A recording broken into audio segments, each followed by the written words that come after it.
Friend, मैं सौरभ सिंह स्वागत करता हूं आपके अपने यूट्यूब चैनल एसएस गुरुकुल पे। दोस्तों, आज से हम लोग स्टार्ट करने वाले हैं बिहार बोर्ड क्लास 12 की इंग्लिश को। तो आइए जान लेते हैं बिहार बोर्ड क्लास 12 की इंग्लिश की सिलेबस क्या है। इंग्लिश सिलेबस की बात कर लेते हैं। देखिए, इंग्लिश सिलेबस की बात करें तो इसमें 2 सेक्शन में सवाल आती है। ठीक है, पहला जो रहता है वो ऑब्जेक्टिव और दूसरा जो रहता है आपका सब्जेक्टिव। बात करते हैं ऑब्जेक्टिव कितना रहता है। तो ऑब्जेक्टिव रहता है आपका 100, जिसमें से सोल्व कितना करना रहता है। मैंने नंबर ऑफ़ क्वेश्चन 100 रहते हैं, जिसमें से सोल्व आपको 50 करना रहता है।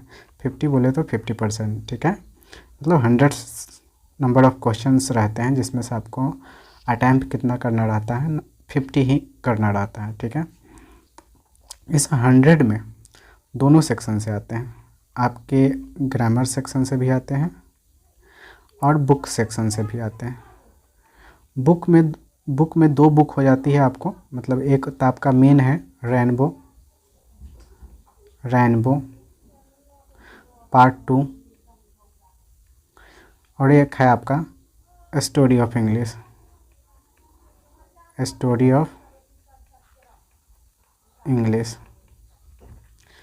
तो ग्रामर सेक्शन से और बुक सेक्शन से दोनों से रहता है। बुक सेक्शन से नंबर ऑफ़ क्वेश्चंस कितने रहते हैं, 40 रहते हैं। और ग्रामर सेक्शन से नंबर ऑफ़ क्वेश्चंस कितने रहते हैं, तो ग्रामर सेक्शन से नंबर ऑफ़ क्वेश्चन रहते हैं आपके 60 रहते हैं। यानी कि यहाँ पर देखा जाए तो ग्रामर का वेटेज कुछ ज़्यादा ही है। ग्रामर का वेटेज क्या है, ग्रामर का वेटेज ज़्यादा है। घबराने की कोई बात नहीं है, ज़्यादा है, लेकिन आपका बुक से तो 40 क्वेश्चन तैयार हो ही जाएंगे। ग्रामर सेक्शन में आपको ग्रामर सेक्शन से 10 क्वेश्चन की ही ज़रूरत होती है, जो कि आप आसान टॉपिक से पूरा कर सकते हैं। ठीक है, तो देख लेते हैं ग्रामर में कौन कौन सा टॉपिक पढ़ना है। ठीक है,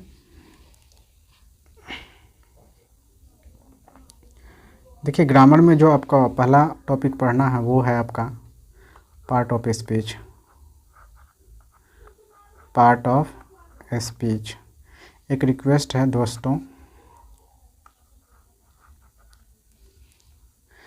आप वीडियो को 2x में करके देखिएगा, जिससे आपको समय बचेगा। ठीक है, बात करते हैं दूसर का टॉपिक। तो दूसर का टॉपिक जो है आपका वो है टेंस। तीसर का टॉपिक जो पढ़ना है वॉइस। उसके बाद जो चौथा टॉपिक पढ़ना है आपका नरेशन। पांचवा टॉपिक जो पढ़ना है आपका वो है क्वेश्चन टैग।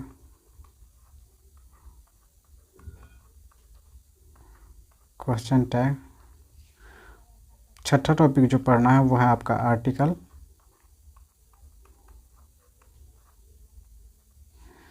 सातवां टॉपिक जो पढ़ना है मॉडल्स।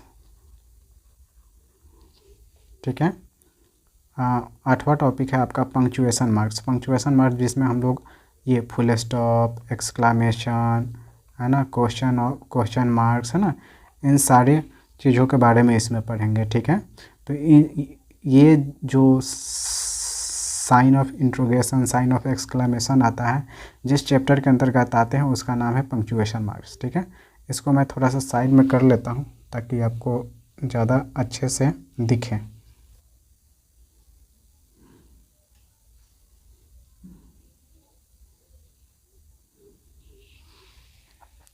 ठीक है, मॉडल्स हो गया। मॉडल्स के बाद जो आपको पढ़ना है वो है आगे सेंटेंस कॉम्बिनेशन।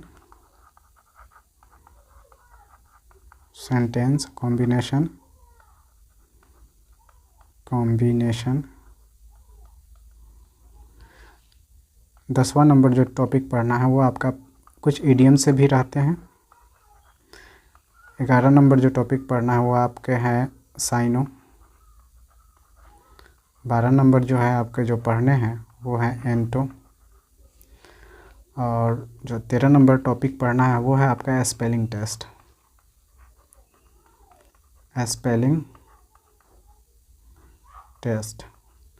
मतलब ओवरऑल इतने टॉपिक आपको पढ़ने हैं, ठीक है। बात करते हैं प्रीपोजिशन वगैरह, वो तो पार्ट ऑफ स्पीच में आ ही गया ना, पार्ट ऑफ स्पीच में आ गया ना वो। पार्ट ऑफ स्पीच में जैसे कि noun, pronoun, adjective, verb, preposition, conjunction, interjection, वो तो सारे के सारे उस टॉपिक में कवर हो ही जाएगा। इसके अलावा इतने सारे टॉपिक हैं जिसको आपको कवर करना है। दिखने में बड़ा लग रहा है लेकिन बहुत आसानी से सारे के सारे टॉपिक क्लियर हो जाते हैं। और इसमें भी आपको सबसे ज़्यादा जो ध्यान देना रहता है वो रहता है टेंस, वॉइस, नरेशन, आर्टिकल और मॉडल, है ना। इसी टॉपिक से आपको लगभग क्वेश्चन बन जाएगा। देखिए 40 नंबर तो आप इतना उम्मीद करके चलते हैं कि 40 नंबर आप बुक से कवर कर ही लीजिएगा। मेन जिन बच्चों का ग्रामर थोड़ा कमज़ोर है उनके लिए है। 10 नंबर में आप थोड़ा सा क्या मेहनत नहीं कर सकते हैं? मेहनत करने के लिए बस यही जो टॉपिक है उसको बस ध्यान से देख लीजिए, आपका ज़्यादातर क्वेश्चन उसमें आसानी से कवर हो जाएगा। बात समझ में आ गया। अब बात करते हैं कि इंग्लिश के सब्जेक्टिव में क्या क्या रहता है। चलिए बात कर लेते हैं इंग्लिश के सब्जेक्टिव की। देखिए सब्जेक्टिव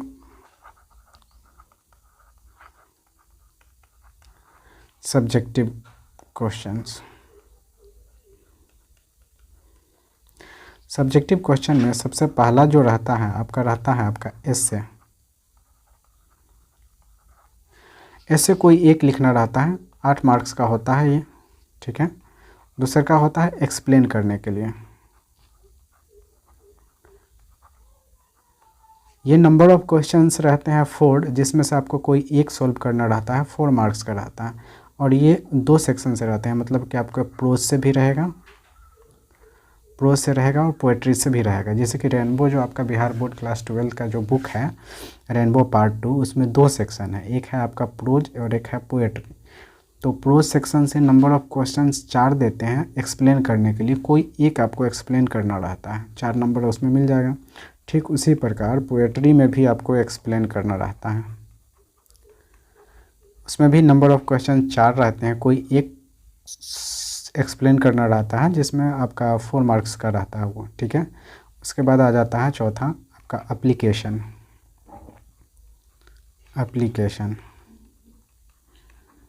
एप्लीकेशन और लेटर राइटिंग, ये रहता है आपका 5 मार्क्स का रहता है। बात समझ में आ गया। इसको हम थोड़ा सा साइड कर लेते हैं।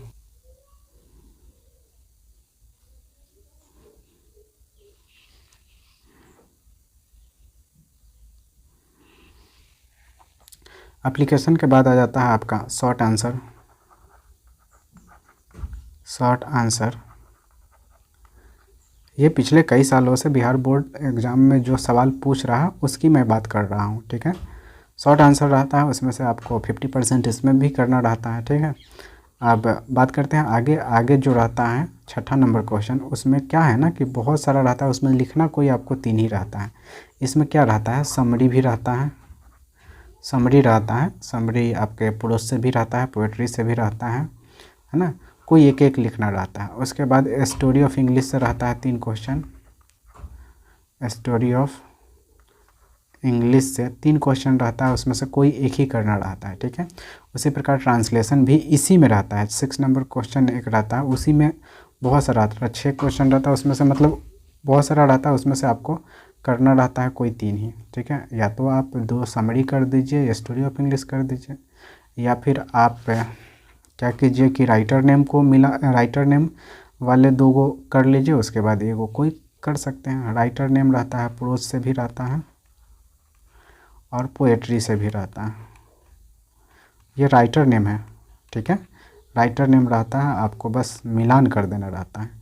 तो ज़्यादातर मैं बच्चों को सलाह देता हूँ कि समरी, बहुत बिहार बोर्ड के बच्चे होते हैं जो याद करना नहीं चाहते हैं, तो उनको मैं सजेस्ट करता हूँ कि आप क्या कीजिए ना, राइटर नेम तो सबको को याद आसानी से हो जाता है, तो राइटर नेम ये 5 मार्क्स और ये 5 मार्क्स, एक्चुअली में सभी 5 मार्क्स के ही होते हैं, तो कोई आपको 3 सॉल्व करना रहता है, तो ये तो मिल गया ना 10 मार्क्स। और 5 मार्क्स के लिए आप स्टोरी ऑफ इंग्लिश का क्वेश्चन अटैम्प्ट कर लीजिए, या फिर कोई समरी अगर आ रहा हो तो समरी कर लीजिए। लेकिन ट्रांसलेशन को मैं सजेस्ट करता हूँ कि आप लोग ना ही सॉल्व करें तो ही अच्छा है, ठीक है। वैसे जिन बच्चों को आ रही है तो वो सॉल्व कर सकते हैं, लेकिन मुझे क्या है ना कि आसान चीज़ों से जब मेरा नंबर बन जा रहा है तो क्या ज़रूरत है हमको रिस्क लेने की, ठीक है। उसके बाद जो आता है एक आपका पैसेज आता है, ये भी रहता है 2, नंबर ऑफ़ क्वेश्चन 2, लेकिन सोल्व आपको करना रहता है 1 ही। ये भी 4 मार्क्स का होता है। और सब्जेक्टिव में ओवरऑल इतना ही क्वेश्चन, इसी टाइप का क्वेश्चन रहता है। इसके बाद हम जब प्रीवियस ईयर का क्वेश्चन आंसर दिखाएंगे तो आपको और अच्छे से समझ में आ जाएगा। उम्मीद है कि आपको समझ में आ गया होगा इंग्लिश का सिलेबस।